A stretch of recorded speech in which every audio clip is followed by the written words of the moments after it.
Well, hello and welcome to I Love Gay today. And we are back in London and we are here with Smashby. How are you, Smashby? Hi, I'm so good, thank you. How are you? I'm doing great. You're one of my favorite musical artists on Twitter. Oh my goodness, thank you. That's such a big compliment. Oh my goodness. It's just because you're so good at kind of like you've really mastered the art of being able to kind of not only kind of promote yourself and your music and your art, but also just to be able to get it out there and not just social, but video and the music platforms. And I don't know how you do it. Oh, thank you so much. You know what? I don't know either. Like I've had no master classes or anything. I feel like I don't know what I'm doing all the time with socials and stuff. I'm just kind of winging it and just pushing it as much as I can. Like I'll get an idea, like, oh, I should send this here, or I should do this here, or I should incorporate this somehow. And I Yeah. just go with it, really. My brain just works in mysterious ways. Well, it's a perfect time and in the world to be able to do these things. And you've just created a you have a new single that just came out, right? Bad Influence.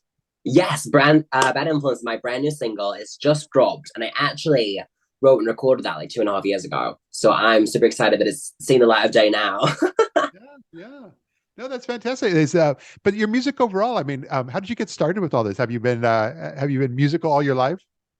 You know what? I kind of have like my earliest memory of like music and performing is when I was like at the start of school. So we call it primary school over here. And I was about 5 or 6 years old, and they would have like singing class, like little musical class. And normally, like we were singing nursery rhymes and things around that age. And they were like, does anybody want to sing a song? Does anyone have a song we can all sing together as a group? And I was like, part of your world, my little mermaid. And they were just like, what? And I was like, I'll do it. And I got up and sung the whole thing by myself, a cappella from start to finish. Wow. And I think that's when I realized I really wanted to do like music. I love Yeah. that. Well, I don't think everybody knows too. It's today is National Coming Out Day. It And is. Yay. I know when I was checking out, kind of getting an update on you, you've done some great posts for National Coming Out Day as well. Thank you. Yeah. So I wrote a song about 4 years ago now, released a song and an EP called Wild One, which was solely inspired by when I'd really picked up steam on the Pride circuit and I was getting a bit of a following and I was meeting a lot of fans and they were telling me their stories of their coming out experiences. Some that were super lovely and inspiring, and I was like, "Oh, I'm so glad we live in this world." And then some where I was like, "This is awful," and I'm so sad. Like, it would literally like break my heart. And I was like, "This is crazy. This is still happening. It's still like a thing to have to come out."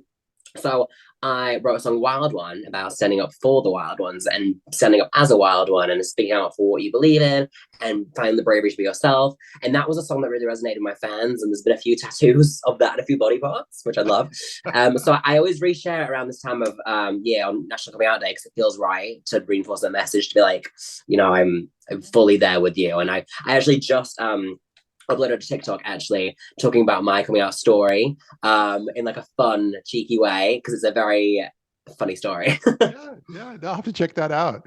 But I mean, Yeah. that's the whole thing is that this whole past summer you've been touring. You've been done a lot of Pride festivals and so forth all throughout the UK.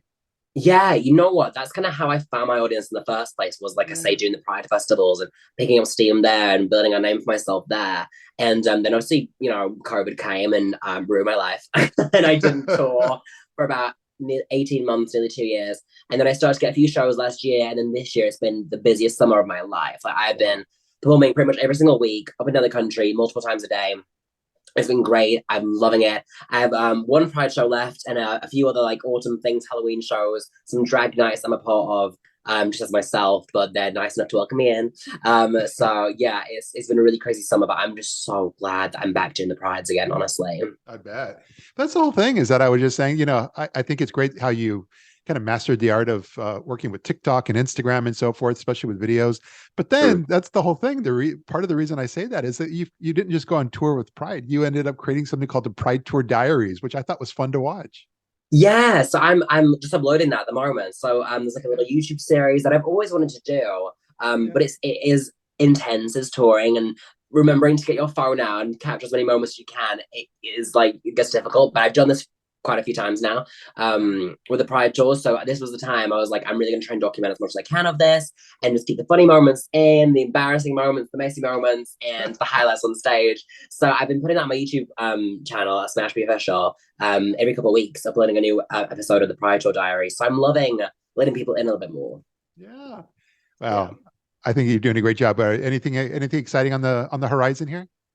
There's a lot. There's a lot happening, which I'm so grateful for. I mean, I've been writing and recording a lot since start of 2020. That's not seen the light of day yet.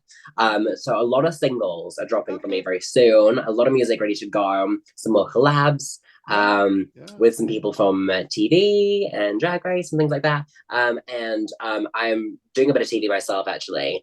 I just did a documentary that was featured a little bit on Channel 4 called 50 Years of Pride with Sir Ian McKellen and Ollie from Years and Years. So I was really blessed to be a part of that.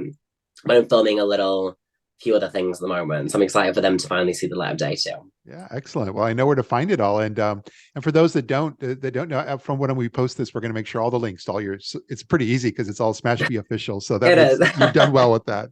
Thank you. Make sure everything's linked, but mostly just really appreciative you were able to take a few moments of your time and kind of share some of your story here with our audience. Absolutely. Thank you so much for having me. And honestly, thank you for supporting me as well. It really means a lot when you guys are pushing me on socials and everything. It really does lift me up. So thank you so much. We're always there for you. So thanks again, and we'll see you soon. See you soon. Bye. So